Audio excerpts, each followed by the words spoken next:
And ladies and gentlemen, our dear friend and my co-MC, Tilly Tyrell, who has yet to run out of things to say.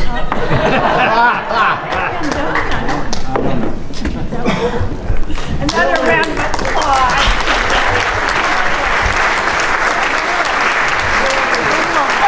Going on backstage. That was really great. It was really great.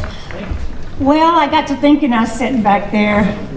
You know, a lot goes into a festival, and one of the things that people keep saying when they show up here is, "Boy, this is a beautiful hall." Yeah. Well, there's an organization that takes care of this hall, and it's Friends of Historic Boonville, and I want to just have a big round of applause for what all goes on to keep us here, to keep us coming.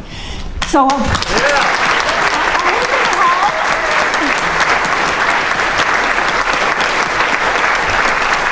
And the fact that we were able to come back again, it's just really wonderful. And what venues have been going through too. So if you want to become a friend, you can become a friend. And I know that they would appreciate it. And there's little pieces of paper out in the hall that allow you to exchange money and all that kind of good stuff.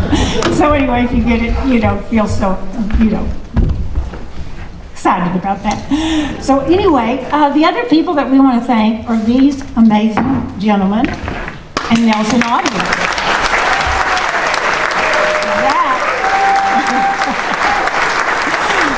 Yeah, they're making it sound really good. And of course, the hall itself.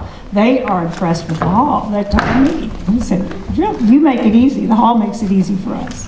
So anyway, I want to talk a little bit about our next guests.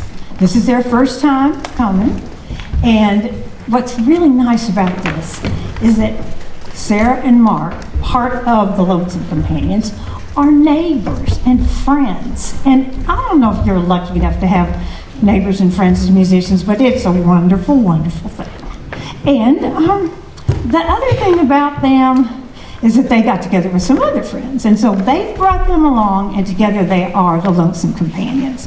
So during this little time that we've got, I guess we called it the lockdown, whatever you called it, but it was challenging. But there was a time in there, in between times, when we got to sing together again in the yard, socially. We were distanced and all that. We made it very, very safe. And we did a little song swap, and it was just wonderful to hear voices again. And I had written a little ditty during the pandemic, just kind of because, what else? Something to do, and I had heard a fella say something about, wouldn't it have been nice? It would have been nice if we would have known ahead of time so we could lock down with somebody. And I thought, well, that would have been a good idea, but I did have a cat, so I was, was pretty happy. That got my mind going, and so at the song swap, I sang this song. And lo and behold, Mark and Sarah were very encouraging to the point where it's really all their fault that I am going to sing this song tonight for you.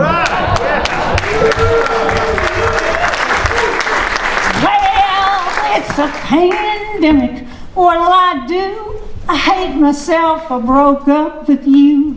I'd take you back if you weren't you. But it's a pandemic. What'll I do?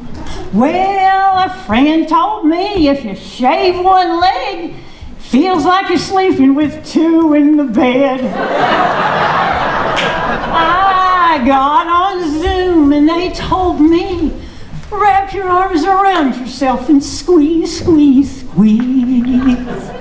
It's a pandemic. What did I do? Now the next part gets a little racy. My mother would roll over in her grave if I did it, so I'm skipping it. No. There's kids out there, I know there are. So I thought I was done with this little song, and then the world went upside wrong. Broke our hearts and bodies too. Spirits soar beyond the blue. It's a pandemic. What will we do? We've got to look deep to know what's true. Find a place where love can bloom. Water them seeds so they come up soon. 'Cause it's a pandemic. Thank you. Oh, that was wonderful. How about some companions?